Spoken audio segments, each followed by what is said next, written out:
Morning India, माई सेल्फ Yogesh Simpi C of the secret of life. आज का पावरफुल सेशन में लेके आया हूँ आपके माइंड से रिलेटेड। माइंड को शांत कैसे रखा जाए। क्या आप माइंड को शांत करना चाहते हैं, हर बार करना चाहते हैं? देखिए बॉस, ये लाइफ है। अगर लाइफ में जीना है तो तकलीफ़ें आएगी, दिक्कतें ही आएगी। बहुत से लोग ऐसे रहते हैं कि भाई ये सब दिक्कतों से मैं छूट जाऊँ, लेकिन इससे आप छूट नहीं सकते हो। लाइफ है तो लाइफ में अगर आगे बढ़ना है तो परेशानियां होगी, दिक्कतें आएगी। कम्युनिकेशन गैप की वजह से आपको प्रॉब्लम हो सकती है, बहुत सी चीज़ों की वजह से प्रॉब्लम हो सकती है। हम ऐसा सोचते हैं कि पूरी दुनिया हमारे हिसाब से चले, लेकिन वो चल नहीं सकते, ये रियलिटी है। और बहुत से लोग ऐसा सोचते हैं कि मैं जो बोल रहा हूँ वही सही है, इसकी वजह से भी वो दुख का कारण बन सकता है। तो आपको माइंड को अगर सेट करना है, शांत करना है, तो आपको कुछ चीज़ें करना होगा।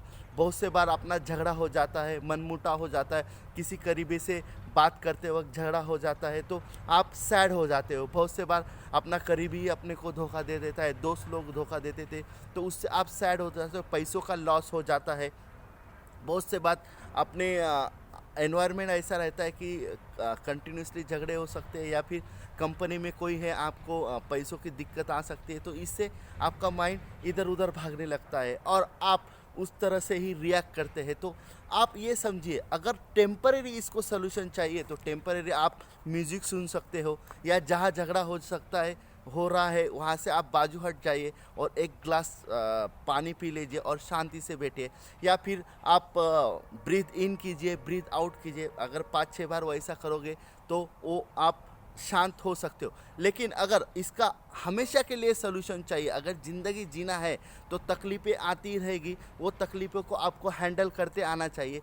तो उसका एक मैं परमानेंट सलूशन आपको देता हूँ कि रियलिटी और इमेजिनेशन में फ़र्क समझिए। जो भी आपके आजू बाजू में हो रहा है, क्या वही रियलिटी है, वही सच है? जो भी आप सामने वाले के बारे में सोच रहे हो, क्या वही सच है? तो ये इसको आपको समझना होगा।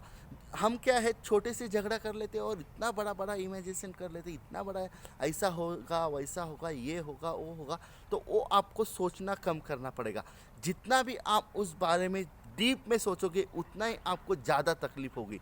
इसलिए अगर आपके माइंड को अगर आपको शांत करना है तो आपको उस बारे में कम से कम सोचना है और कम से कम उस पर रिएक्ट करना है। अगर आप जितना ज़्यादा रिएक्ट करोगे उतनी प्रॉब्लम और बढ़ती जाएगी और उस पर आपको सोल्यूशन नहीं मिलेगा। इसलिए उस पर रिएक्ट मत कीजिए और उसके बारे में शांति से बात कीजिए या शांति से सोचिए। और वो जो इमेजिनेशन आप कर रहे हैं उसको आप पूरी तरह भूल जाइए, तो आपको शांति मिलेगी और एकदम अच्छे से पीस ऑफ माइंड मिलेगा। वो चीज़ आप से दूर हो जाएगी। अगर बार बार उसके ही बारे में आप सोच रहे हो तो वो आपको परेशान करेगी। इसलिए मैं बोलता हूँ कि जब भी अगर ऐसी कोई बात होती है जो आपके खिलाफ हो या आपको अच्छी नहीं लगती हो, तो वहाँ से हट जाइए और माइंड में से उसको निकालने की कोशिश कीजिए। हाँ, अगर आप माइंड में से निकालोगे तो ही आपको उस पर सोल्यूशन मिलेगा, पॉजिटिव सोल्यूशन मिलेगा। और सोल्यूशन मिलने के बाद उस पर काम करना स्टार्ट कर दीजिए। Thank you very much.